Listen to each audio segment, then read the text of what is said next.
Bismillah. Assalamualaikum warahmatullahi wabarakatuh. Alhamdulillahirabbil alamin. Asyhadu an la ilaha illallah wahdahu la syarika lah wa asyhadu anna Muhammadan abduhu wa rasuluh. Allahumma shalli ala Muhammadin wa ala alihi wa ashabihi ajma'in, amma ba'd. Allah Ta'ala fi kitabihil karim, a'udzu billahi minasyaitonir rajim, bismillahirrahmanirrahim. Subhanalladzi asra bi 'abdihi laylan minal masjidil haram ilal masjidil aqsa alladzi barakna hawlahu linuriyahu min ayatina innahu was-sami'ul basir. Sadaqallahul adzim. Para kiai, para ustaz ustazah, ananda santri yang sempat hadir, alhamdulillah kita puji Allah Subhanahu wa taala, di sore hari ini Allah mempertemukan kita dalam suasana pengajian yang tentunya Bapak Ibu sekalian, para jemaah, saya agak grogi juga ingin menyampaikan pengajian di depan para kiai, para ustaz. Ketika saya dihubungi Ustaz Ridwan, saya bilang, ya materi apa kira-kira yang bisa saya bawakan? Saya minta tema dari pimpinan ranting diserahkan ke saya. Akhirnya saya pilih ini, ya, Isra Mi'raj dalam perspektif astronomi. Kebetulan ya selama di Gombora ini saya mengajarkan fisika, dan ini ya salah satu bagian ya di dalam ilmu fisika menyangkut tentang alam semesta, dan salah satu ilmu yang mempelajari tentang alam raya ini yaitu adalah astronomi. Ada dua sebetulnya, ada namanya astrologi. Kalau yang satu itu lebih kepada peramalan, jadi peramal menggunakan bintang-bintang.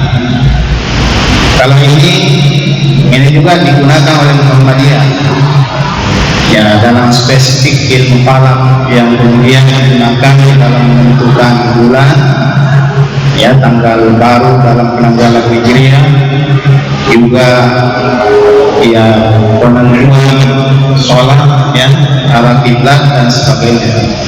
Ini diajarkan di UNESMU 1 semester. Salam dan taslim, salawat kepada Nabi Allah Sallallahu Alaihi Wasallam, Nabi yang senantiasa kita jadikan sebagai ukuran, sebagai contoh, sebagai suri teladan dalam kehidupan kita. Bapak Ibu sekalian, saya mulai dulu dengan, ya, kita semua sudah paham bahwa 1400 tahun yang lalu Rasulullah SAW telah diperjalankan oleh Allah Subhanahu wa taala yang kita kenal dengan nama Isra dan Mi'raj. Kalau Isra kita semua sudah sering baca, salah satu yang menjelaskan adalah surah Al-Isra ayat 1. Subhanalladzi, maha suci Allah, asra bi 'abdihi lailan, yang telah memperjalankan hambanya pada suatu malam. Dari mana? Dari Masjidil Haram ke Masjidil Aqsa. Inilah yang biasa dikenal dengan nama Isra. Kemudian Mi'raj, ya, perjalanan dari Masjidil Aqsa sampai ke Sidratul Muntaha. Ini diceritakan oleh Allah di surah An-Najm di ayat 13 sampai 17 yang menceritakan bahwa Rasulullah SAW bertemu dengan Jibril dalam rupanya yang asli di Sidratul Muntaha. Kemudian kalau kita baca hadis yang sangat panjang yang kalau tak salah ada 16 orang yang menyampaikan, Anas bin Malik, Abu Dzar sampai kepada Umar. Dalam hadis yang panjang itu diceritakan bagaimana Rasulullah SAW melakukan perjalanan mulai ketika beliau dijemput di tempatnya sampai kemudian beliau sampai di Sidratul Muntaha. Kita lihat perjalanan Rasulullah dari Masjidil Haram ke Masjidil Aqsa itu jauhnya, setelah saya gunakan Google Map ini untuk mengukur, itu sekitar 1232,43 km atau 765,80 mil. Waktu itu kalau ditempuh dengan perjalanan kendaraan yang canggih, yaitu kuda dan unta, itu sampai memakan waktu 1 bulan perjalanan. Kalau tidak salah belum PPP. Ya. Jadi kita lihat luar biasa perjalanannya dengan menggunakan kendaraan itu. Tentu sekarang kalau menggunakan mobil, menggunakan kendaraan yang sudah cepat masih mungkin lebih singkat lagi. Tapi waktu itu kalau orang melakukan perjalanan dari Mekah sampai ke Palestina itu memakan waktu kurang lebih 1 bulan dengan kendaraan yang paling canggih waktu itu, yaitu kuda dan unta. Nah, tentu ini ketika diceritakan ini kepada orang-orang, terutama orang-orang kafir, tentu tidak akan masuk dalam. Bukan hanya itu, saya baca di ada satu artikel, ada yang membantah di zaman sekarang, ada yang membantah ini. Alasannya tidak masuk akal, karena memang yang dia pakai akalnya bukan seperti yang dipakai oleh Abu Bakar As-Siddiq. Tapi sebetulnya Bapak dan Ibu sekalian, para ustazah, sebetulnya kalau kita mau akali bisa juga. Sering orang yang biasa membawakan Isra Mi'raj ini mengumpamakan begini. Kalau misalnya Bapak dari rumahnya ke masjid, kemudian ada itu misalnya semut di kantongnya, lalu kemudian balik ke rumahnya, lalu dia turun kembali bercerita kepada temannya bahwa baru saja saya dari Gumbar mendengarkan pengajian tentang Isra Mi'raj. Pasti teman-teman semutnya itu tidak percaya bahwa dia dari Gumbar.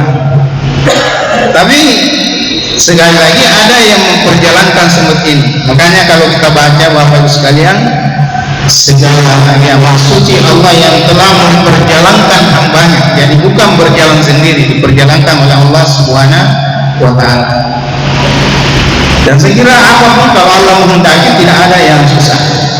Saya ingat dengan kisahnya Nabi Sulaiman dengan Ratu Balqis yang memindahkan singgasana dalam waktu yang sangat singkat sekali. Tidak sampai berkedip mata begitu, singgasana yang jauh jaraknya itu ada di hadapan mereka. Jadi saya kira sudah ada contoh yang lalu, dan ini yang sekarang dipikirkan orang Bapak dan Saudara, bagaimana bisa memindahkan benda jasadnya angin suara itu sudah bisa. Sekarang dipikirkan bagaimana zat itu pindah, ya, dalam waktu sama dengan pindahnya itu. Dan ini ada contohnya di zaman lalu bahwa ada satu benda yang bisa pindah, ya, dalam jarak yang sangat jauh, kemudian dalam waktu yang sangat singkat. Dan suatu saat mungkin untuk sekarang ini bapak dan saudara berpikir, mana mungkin Ustaz bisa begitu. Tidak ada yang tidak mungkin dengan perkembangan teknologi yang akan datang, karena sudah ada contoh yang diberikan oleh Allah, dicontohkan oleh Allah dalam Al-Quran. Cuma apa waktunya, ya tunggulah perkembangan revolusi teknologi ke depan.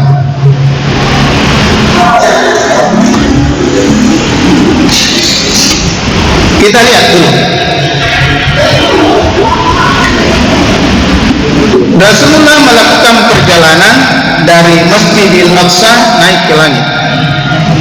Langit itu menurut ulama astronomi adalah batas di mana bintang-bintang itu terlihat. Ada yang mengatakan langit itu adalah batas pandangan mata kita. Nah itu, tapi ilmuwan yang tidak beriman, yang tidak mempercayai Quran itu tidak percaya kalau ada langit. Jadi mereka tidak percaya kalau ada langit. Ya buktinya katanya beberapa kali naik itu tidak pernah bertemu dengan langit. Barangkali belum sampai. Makanya dia tidak percaya, karena mereka punya filosofi ilmu itu adalah materialistis, ya. Jadi apa yang dia lihat, apa yang dia rasakan, apa yang dia bisa raba, itu yang dia percayai. Karena dia belum pernah kepalanya tersundul oleh langit, maka dia tidak percaya kalau ada langit. Tapi kita selaku seorang muslim tentu semua percaya bahwa Al-Quran sudah memberitahu kita bahwa Allah Subhanahu wa ta'ala menciptakan langit itu 7 lapis. Walladzi khalaqa sab'a samawati. Jadi dialah Allah yang telah menciptakan langit itu 7 lapis. Kemudian wal ardh mislahunna, bumi juga diciptakan oleh Allah 7 lapis. Jadi rupanya 7 ke atas, 7 ke bawah, seimbang. Di dalam ilmu biologi kalau kita lihat, memang mulai dari permukaan bumi itu sampai ke inti bumi itu ada 7 lapis. Nah, kalau itu yang apakah itu yang dimasukkan oleh Allah, Allahu alam. Tapi itulah yang diungkap oleh ilmu pengetahuan bahwa memang bumi ini itu ada lapisan pertama keraknya sampai ke intinya. Itu ada 7. Nah, langit juga seperti itu disebutkan oleh Allah. Kalau tafsir yang lalu, ya, kalau tafsir yang lama itu yang dia maksud langit itu adalah bulan. Jadi satelit dengan planet-planet yang mengikuti matahari. Tapi itu rupanya kemudian, ya, Thomas Jamaluddin, salah seorang profesor dalam bidang astronomi ilmu falak, itu mengatakan pemahaman baru sab'a sama itu adalah jumlah yang tak terhingga banyaknya kalau menurut beliau. Tapi Al-Quran menyebut 7, ya. Nah ini, ya, ilmuwan mengatakan tak terhingga. Ya mungkin, ya, kalau kita lihat, ya, kita lihat memang bukan lapisan-lapisan. Kalau kita mulai dari bumi, ya, lapisan atmosfer saja itu sudah beberapa lapisan di atas, ya, ditambah lagi dengan beberapa, ada sekitar 550 km lapisan atmosfer dari bumi sampai ke atas. Melewati batas itu sudah tidak ada lagi atmosfer, tidak ada lagi udara. Nah, kalau ini yang ditembus oleh Rasulullah Sallallahu Alaihi Wasallam, tentu luar biasa. Dan tidak ada manusia yang mampu menembus ke situ. Tidak ada manusia yang mampu menembus sampai ke situ, karena ada keterbatasan, ada masalah yang mereka hadapi. Sebentar kita lihat. Kemudian langit menurut konsep Al-Quran disebutkan di situ ya di ghairi ya khalaqas samawati di ghairi. Konsep langit menurut Allah ya itu dibangun ini seperti bangunan, dia adalah berupa bangunan yang tidak punya tiang. Coba bayangkan Bapak Ibu sekalian ya, kalau kita membangun tanpa tiang, tidak ada yang bisa menyamai seperti ini. Dan ya kalau ada bangunan tanpa tiang, saya kira ya luar biasa itu. Tapi sepanjang pengetahuan kita dan harus titik apapun pasti membangun selalu ada pilarnya. Nah, langit disebutkan di dalam tidak ada tiangnya. Kemudian disebutkan di surah Al-Mulk ya ada 7 lapis. Jadi ada 7 lapis. Kemudian ada penghuni makhluk di surah An-Nur ayat 41. Begitu pula di surah-surah dijelaskan ya ayat 9 bahwa langit ini sungguhnya ada makhluk di situ. Ya. Inilah yang sekarang dipikirkan oleh orang ilmuwan ya, para ilmuwan. Kira-kira makhluk apa di situ? Makanya ada yang berapologi, alien apa segala macam. Jadi itu namanya dugaan-dugaan mereka. Dia sebut alien, ya. Padahal ya Allah hanya menyebutkan bahwa ada makhluk ya yang bertasbih di langit dan di bumi. Nah, kalau kita mungkin cenderung mengatakan ya yang paling dekat adalah malaikat, ya, malaikat. Kemudian langit yang dekat itu hiasannya adalah bintang-bintang. Nah, jadi walaqad zayyana as-samaa'a dunya bimasabiha. Allah menghiasi langit dunia, jadi yang kelihatan ini Bapak sekalian adalah langit dunia. Inilah langit dunia yang dihiasi oleh Allah Subhanahu wa taala bintang-bintang. Nah, bintang-bintang ini menurut Allah Subhanahu wa taala rujuman lisyayatin, dijadikan sebagai pelempar ya, pelempar buat setan-setan ya. Kemudian langit disebutkan oleh Allah sebagai atap. Nah, jadi gambaran langit inilah yang dijalani oleh Rasulullah, ditembus oleh Rasulullah Sallallahu Alaihi Wasallam. Karena dia atap tentu dia tertutup. Tetapi rupanya kalau kita baca hadis ada pintu-pintu langit, dan itulah yang diceritakan di hadis yang panjang di riwayat hadis Bukhari itu, di mana setiap langit yang dilalui oleh Rasulullah Sallallahu Alaihi Wasallam itu ada nabi ya yang terdahulu bertemu dengan beliau. Nah, di sini ada langit pertama Nabi Adam. Ya, di langit kedua bertemu dengan Isa. Di langit ketiga bertemu dengan Nabi Yusuf. Di langit keempat bertemu dengan Nabi Idris. Di langit kelima bertemu dengan Nabi Harun, Nabi Musa selanjutnya, dan terakhir Nabi Ibrahim di langit ketujuh. Ya, kemudian setelah itu Sidratul Muntaha. Nah, sekarang inilah intinya ini. Berapa jarak antara langit dan bumi? Menurut para pakar ilmuwan bahwa sekarang ini itu tidak bisa ditentukan karena alam ini, kosmos ini berkembang terus.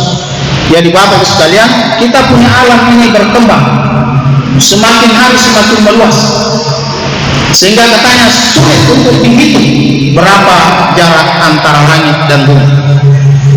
Tapi alhamdulillah Allah memberitahu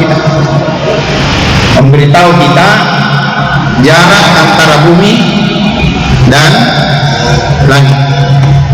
Allah memberitahu kita apa yang diberitahu oleh Allah Subhanahu wa taala, waktu tempuh antara langit dan bumi ya, itu menurut Allah fi yaumin kana miqdaru alfasanatin mimma ta'udun. Jadi waktu yang ditempuh antara langit dan bumi itu, satu kali urusan itu naik, itu adalah 1 hari. Kalau dihitung dalam hitungan dunia, 1 hari itu menurut Allah sama dengan 1000 tahun. 1000 tahun. Ini kita tidak tahu apakah langit yang pertama, dari bumi ke langit pertama itu 1 hari,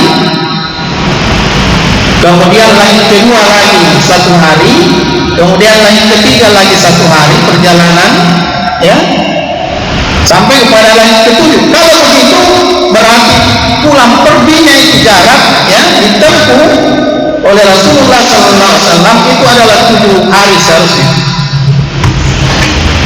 7 hari. Kalau dihitung dengan hitungan dunia berarti Rasulullah harus melakukan perjalanan 7.000 tahun lamanya baru sampai kembali ke bumi. Seharusnya begitu. Kalau ini kan, kalau penjelasan Allah seharusnya begitu. Dan ini dijelaskan oleh Allah di surah Sajadah ayat 6. Nah, tapi ini kan kenyataannya tidak begitu. Disampaikan dalam hadis itu bahwa Nabi itu Ustaz, ya, semua kita paham, itu beliau berangkat setelah Isya, pulang sebelum subuh. Jadi tidak cukup 1 malam. Rasulullah sampai kepada langit yang ke-7, bahkan Sidratul Muntaha, kalau kembali ke bumi. Kalau hitungan normal, dia harus melakukan perjalanan 7 tahun lamanya baru sampai ke bumi kembali. Bukan naik lagi tuh. Naik saja dulu 7.000 tahun, kembali 7.000 tahun. Jadi kalau begitu 14.000 tahun baru sampai ke bumi kembali. Kenapa kemudian Rasulullah SAW tidak sampai semalam beliau sampai kembali ke sini? Nah, inilah yang alhamdulillah kita yakini bahwa Rasulullah SAW itu diperjalankan oleh Allah Subhanahu Wa Taala yang Maha Perkasa. Ya, sekalipun di situ digambarkan bahwa beliau ya diberi kendaraan. Ya, ini nanti Ustaz dikoreksi nanti apakah ini hadisnya sahih atau apa, karena Ustaz Bajo Miro ketika saya tanya, di saya itu Bapak Ibu kalau ingin membuat buku atau menyampaikan ceramah, saya tanya dulu ke saya bagaimana kedudukan hadisnya itu. Dia bilang hati-hati karena di situ banyak hadis yang tidak sahih, banyak cerita-cerita Israelia itu. Jadi saya hanya banyak mengutip Quran. Jadi sekali seperti itu. Nah, seharusnya beliau menjalani lama waktu seperti itu, tapi bisa bayangkan, jangankan 1000 tahun, 100 tahun saja mati tahu tanpa motor. Tidak ada, tidak sampai ke bumi, sudah mati. Tapi alhamdulillah inilah kemahakuasaan Allah Subhanahu Wa Taala. Ya, maha kuasanya Allah Subhanahu Wa Taala. Sebagai gambaran saja, ya. Jadi nanti belakangan bumi dan langit dulu satu. Kita ambil saja perbandingan jarak saja, Pak. Bumi ke matahari yang paling dekat, begitu pula ke bulan yang paling terdekat. Itu jaraknya 150 juta kilometer kalau dari bumi ke matahari. Kalau ke bulan itu menurut para ahli jaraknya 384.000 kilometer. Kalau misalnya kita hitung dengan perjalanan cahaya matahari sampai ke bumi, itu menurut hitungannya 500 detik itu Pak, cahaya bumi itu baru sampai ke bumi.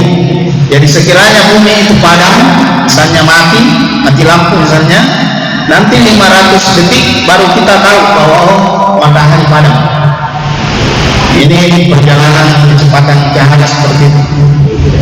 Jadi kalau misalnya katakanlah matahari berkedip begini, kedipannya itu nanti terlihat di bumi kalau 500 detik, barulah kelihatan bahwa matahari berkedip.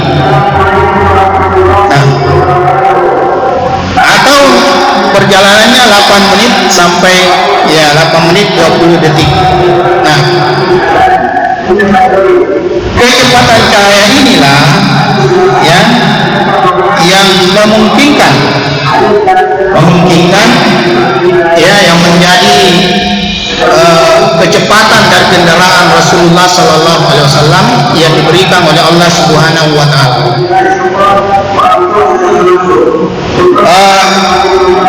Saya bandingkan dengan kendaraan yang tercepat ya, teknologi luar angkasa pada abad 21 ini itu baru mampu mencapai planet Saturnus ya, berjarak 1 miliar kilometer dari bumi. Itu pun memerlukan waktu perjalanan 7 tahun baru sampai. Itu baru apa? Baru Saturnus, tidak ke langit. Satelit itu ya baru bisa menyelesaikan tugasnya perjalanan selama 7 tahun. Bayangkan itu. Itu artinya kendaraan yang ditumpang Rasulullah SAW jauh lebih hebat, jauh lebih canggih, ya, dibanding dengan apa yang sudah dibuat oleh manusia. Belum ada kendaraan yang dibuat oleh manusia yang bisa menyamai kecepatan cahaya. Nah, ada seorang ilmuwan dari Mesir itu menghitung ayat tadi itu di surah Sajadah. Rupanya beliau menemukan setelah dia hitung dengan menggunakan rumus-rumus, beliau menemukan bahwa ternyata perjalanan 1 hari itu dari langit ke bumi, rupanya dia temukan bahwa ternyata kecepatannya itu sama dengan kecepatan cahaya, yaitu 3 kali 10 pangkat 8 meter per sekon. Dan ini yang ditemukan oleh seorang ilmuwan yang bernama Albert Einstein itu. Jadi dia temukan itu. Rupanya di dalam Al-Quran sudah dijelaskan. Dan ini ditemukan oleh seorang ilmuwan muslim dari Mesir. Yang luar biasa. Nah, kalau begitu berarti kecepatan yang memungkinkan bisa mengantar Rasulullah SAW di sini adalah minimal sama dengan kecepatan cahaya. Inilah pesawat yang tercepat, Blackbird buatan Amerika, kecepatannya 4023 km per jam. Jika Rasulullah menggunakan pesawat ini dalam perjalanan langit dunia saja yang beliau tempuh, beliau harus menyelesaikan perjalanannya 635 ya hari ya 0,98 hari kalau dia menggunakan pesawat ini. Jadi kalau beliau menggunakan pesawat yang tercepat buatan Amerika, beliau harus melakukan perjalanan waktu sampai ke langit dunia saja, yaitu 635 hari perjalanan. Coba bayangkan. Padahal ini sudah yang paling canggih, kendaraan sekarang. Nah, apa yang saya ingin katakan Bapak dan Saudara, bahwa rupanya manusia itu yang belum ada apa-apanya, teknologi kita ya. Ya, makanya manusia tidak boleh sombong, tidak boleh angkuh.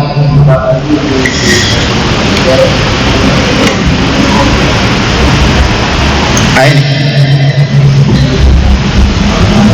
di dalam hadis ini mudah-mudahan tidak salah, rupanya kendaraan yang dipakai oleh beliau ya bukan kendaraan biasa, tetapi kendaraan yang disebut burak.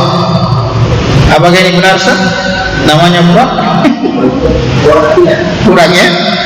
Cuma ya saya waktu kecil itu bertanya-tanya karena ada gambar kuda, kemudian kepalanya perempuan sangat cantik, lalu dia sebut itulah burak. Nah, burak jadi katanya badannya kuda, kemudian kepalanya perempuan yang sangat cantik, terurai rambutnya. Itulah kata yang dinaiki oleh Nabi. Saya kira penggunaannya ya, ada yang mengatakan wah itu penggambaran bahwa Rasulullah dianalogikan ya nafsunya kuda menyukai perempuan cantik. Nah, itu saya kira penghinaan. Jadi tidak ada sekarang itu saya lihat yang begitu ya. Masih ada ya? Saya ada gambar-gambar seperti itu. Jadi hewan putih yang panjang katanya lebih besar dari keledai dan lebih kecil dari kuda bagal. Dia meletakkan telapak kakinya sejauh ujung pandangannya. Jadi gerakannya itu sejauh ujung pandangannya. Jadi bayangkan Pak, bagaimana kecepatannya. Jadi ketika dia mau bergerak satu kali, sejauh pandangannya itu dia akan melompat jauhnya. Jadi inilah sebetulnya, tapi menurut hadis ini hewan. Ya. Barangkali bukan hewannya, mesin yang sangat luar biasa. Ya. Ya. Jadi luar biasanya ini. Oke. Nah, ini yang dilakukan oleh Rasulullah SAW, kemudian selamat sampai ke dunia itu karena perlindungan Allah yang Maha Kuasa. Ya, ada beberapa kesulitan yang akan dialami oleh manusia ketika mereka itu naik di angkasa. Yang pertama Pak, umur akan habis sebelum sampai ke tujuan. Itu karena waktu, dilatasi waktu begitu. Ya, tadi sudah saya sampaikan. Yang kedua, gesekan atmosfer itu akan membuat benda-benda akan hancur lagi. Jadi bayangkan kalau Rasulullah tanpa perlindungan kemudian naik ke atmosfer, naik ke atmosfer, tubuhnya tidak akan tersisa, semua akan menjadi abu, tidak ada yang tertinggal satu. Kalau itu manusia biasa dan tidak dilindungi oleh Allah Subhanahu wa Ta'ala. Di Arizona pernah ada meteor yang jatuh jadi bintang yang menabrak bumi, kemudian jatuh di bumi, itu membuat lubang 150 meter kedalamannya. Menurut para ahli, ya, menurut para ahli, lebar benda itu sekitar 1000 sebelum masuk ke atmosfer, itu lebarnya sekitar 1000 km. Hanya karena begitu bergesekan dengan atmosfer mengalami penghancuran sebagian sehingga tinggal sedikit dan sampai ke bumi. Kalau itu jatuh di Jawa Barat, kira-kira lama habis, satu kota habis. Karena itu waktu menimbulkan kebakaran yang luar biasa. Itulah hebatnya ini atmosfer. Beberapa lapisan yang saya sebutkan tadi ada sekitar 550 km yang hebatnya di atas. Jadi begitu ada benda yang masuk atau keluar, itu akan terbakar. Jadi kalau Rasulullah misalnya melakukan perjalanan sendiri tanpa perlindungan Allah Subhanahu wa Ta'ala, pasti tubuhnya akan menjadi hangus. Pasti tubuhnya akan hangus. Yang kedua, yang ketiga Bapak dan Saudara, ketika kita mengalami peningkatan ketinggian dari permukaan laut menurut hukum Pascal, tekanan oksigen itu semakin berkurang. Jadi semakin ketinggian oksigen itu semakin habis. Nah, kenapa kita masih bisa bertahan di tingkat di gunung itu? Ya karena kita masih mampu beradaptasi. Tapi melewati ketinggian itu kita akan mati lemas. Nah, ini yang akan dialami oleh Rasulullah sekiranya bukan perlindungan Allah Subhanahu wa Ta'ala. Dan itu juga dijelaskan oleh Allah di surah di surah Al-An'am ayat 175. Ustaz silakan dibaca di situ, bahwa ketika kita mendaki langit, ketika manusia itu mendaki langit, maka dia akan merasakan sesak nafas. Ini diceritakan oleh Allah. Jadi itulah yang dialami oleh para astronot. Ya, ketika mereka melakukan perjalanan naik, mereka akan mengalami sesak nafas. Nah ini. Jadi 3 hal ini saja kalau bukan perlindungan Allah Subhanahu wa Ta'ala, maka Rasulullah akan mengalami kesulitan. Tapi ingat, tadi kita sudah mengatakan ya Allah sudah menyampaikan bahwa Allah lah yang telah memperjalankan Rasulullah sehingga kondisi natural, kondisi alam ini, kondisi atmosfer ini tidak berpengaruh kepada Rasulullah Sallallahu Alaihi Wasallam. Jadi tidak berpengaruh, Pak. Ya. Dan saya kira ya, bagaimanapun ekstrimnya sesuatu, kalau Allah menghendaki itu pada akhirnya menjadi tidak berlaku. Contoh, Nabi Ibrahim alaihissalam dibakar.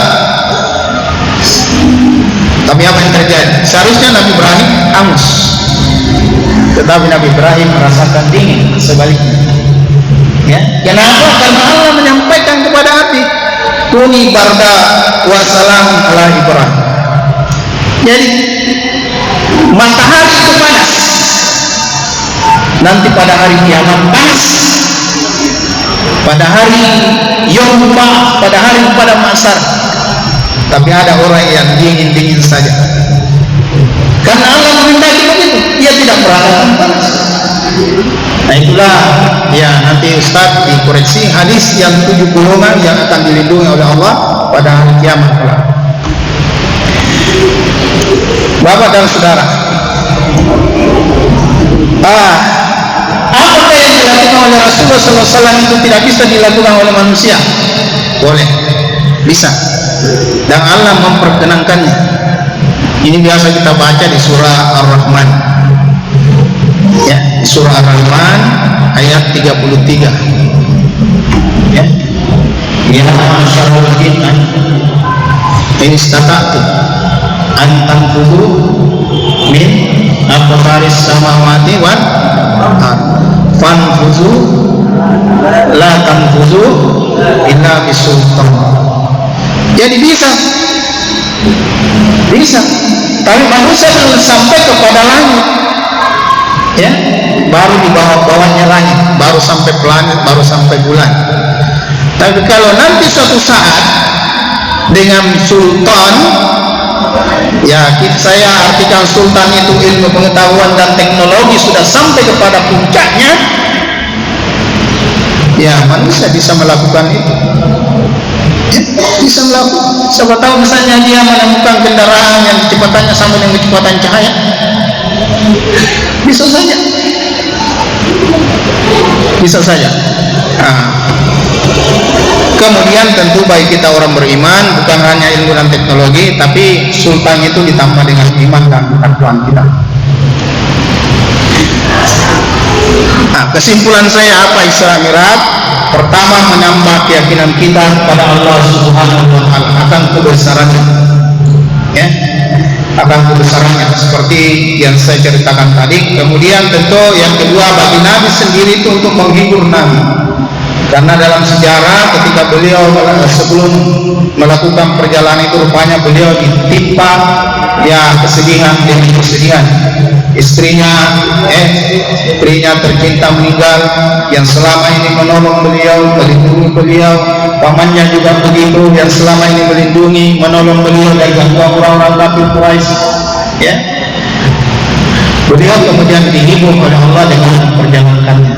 Kemudian yang terakhir, tentu insya Allah dengan adanya peristiwa ini mudah-mudahan kita menjadi hamba yang semakin taat kepada Allah Subhanahu wa Ta'ala.